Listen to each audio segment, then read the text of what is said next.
नमस्कार, आप देख रहे हैं डिजिटल प्लेटफॉर्म न्यूज़ नेशन का। मैं हूं आपके साथ पयोधी शशि। आपको आज एक अच्छी जानकारी साझा करने में यहां पर आई हूं।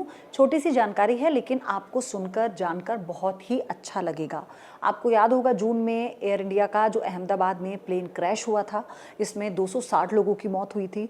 इसमें सभी पैसेंजर्स की मौत हुई थी, एक को छोड़ के, और सारे क्रू मेंबर्स इसका शिकार हुए थे। दोनों पायलट्स इस हादसे में अपनी जान गंवा चुके हैं। इसके बाद लोगों के दिमाग में, उनके दिल में ना एक डर आ गया। डर ऐसा कि फ्लाइट में बैठने का, खास तौर से बुजुर्गों में, और जिन लोगों ने अपनों को खोया है ना, उनके जहन में तो वो मंजर आज भी है।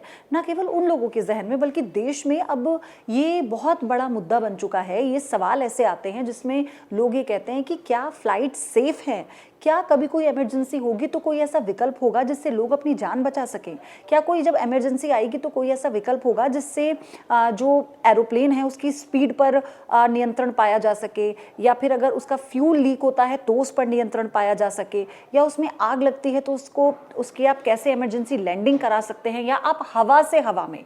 सबसे बड़ा सवाल यह है कि हवा से ही हवा में क्या मतलब हवा में ही एरोप्लेन को रेस्क्यू किया जा सकता है, उसे ठीक किया जा सकता है। क्योंकि कई बार ऐसा होता है इमरजेंसी लैंडिंग तो करा ली जाती है लेकिन उसके लिए पहले स्पेस नहीं मिलता, तो कई बार आसमान में बहुत देर तक रहने तक भी इतना ज़्यादा नुकसान हो जाता है जिसमें लोगों की जान भी चली जाती है। तो इसके बाद जब लोगों के जहन में, उनके दिमाग में इसका बहुत ज़्यादा असर पड़ा, लोग बहुत दुखी हैं। आज भी जब उस प्लेन हादसे की चर्चा होती है तो लोग सहम जाते हैं, क्योंकि वो हर एक व्यक्ति को उसने दुख दिया, दर्द दिया।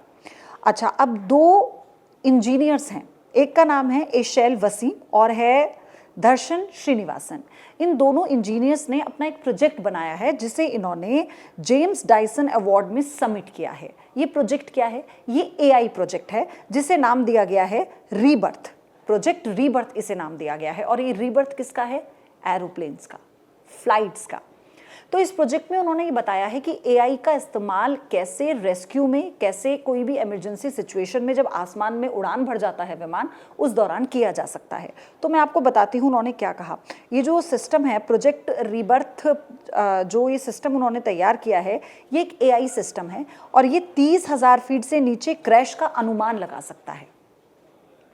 आप अंदाज़ा लगा सकते हैं, 30,000 फीट से नीचे ये क्रैश का अनुमान लगा सकता है।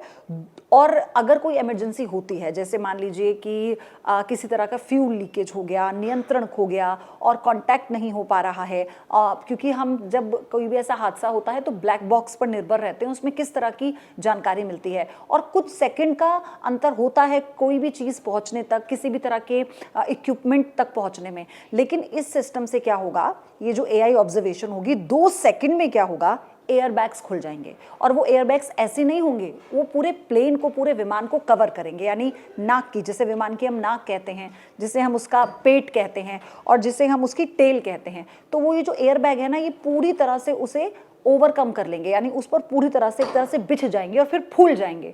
तो उससे क्या होगा कि अगर फ्यूल का लीकेज होता है तो वो एब्जॉर्ब हो जाएगा, इस तरह की क्षमता उसमें होगी। उसके बाद फिर वो उसे हवा में बैलेंस करने में सक्षम होगा। तो इससे ये होगा कि जो पायलट्स हैं, क्रू मेंबर हैं और जो पूरी एविएशन टीम है, उसे ये समझने का, उसे इतना समय मिलेगा कि लोगों का रेस्क्यू कैसे करना है, अगर इमरजेंसी लैंडिंग करानी है तो सेफ प्लेस कौन सा है जो खाली होगा, कहाँ पर करवाई जा सकती है। तो इससे थोड़ा समय और मिलेगा, इससे पैनिक बहुत कम क्रिएट होगा इसमें। और मैं आपको बताऊं, इसके अलावा स्मार्ट फ्यूल्ड टक्कर के समय सख्त होकर झटका सोख लेता है। यानी कि जो ये एयरबैग हैं और जो इन्होंने सिस्टम बनाया है स्मार्ट फ्यूल्ड का, अगर मान लीजिए विमान से कोई टक्कर भी होती है, वो जो झटका होता है वो उसे भी हवा में बैलेंस कर लेगा। मतलब झटके से नहीं होगा कि विमान किसी भी दिशा में चला जाए। गैस बूस्टर से गिरने की रफ्तार कम हो जाएगी। इसमें जो इसके एयरबैग होंगे, उसमें क्या होगा, वो इतने मजबूती से उसको बैलेंस जो है वो देंगे कि उसमें जो जिस गैस से वो फूलेंगे, वो जो गैस बूस्टर होगा, वो विमान की रफ्तार को कम होने से बचाएगा, उसे गिरने से बचाएगा। और इसी के साथ ही orange shell plus GPS plus infrared beacon से रेस्क्यू करना आसान हो जाएगा। यानी ऑरेंज शेल, जीपीएस से पता लगेगा कि किधर विमान है, किस तरह से वो मूव कर रहा है, नए और पुराने दोनों विमानों में ये लगाया जा सकता है।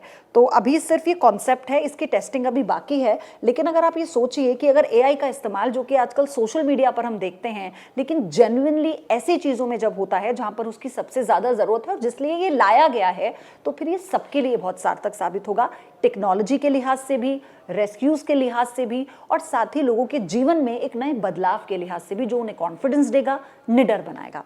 तो आपको ये जानकारी कैसी लगी? आपको लगता है कि इसकी टेस्टिंग जल्दी होनी चाहिए ताकि पता लगे कि वाकई ये प्रोजेक्ट कारगर साबित होता है या नहीं? तो कमेंट बॉक्स में ज़रूर बताइएगा। धन्यवाद।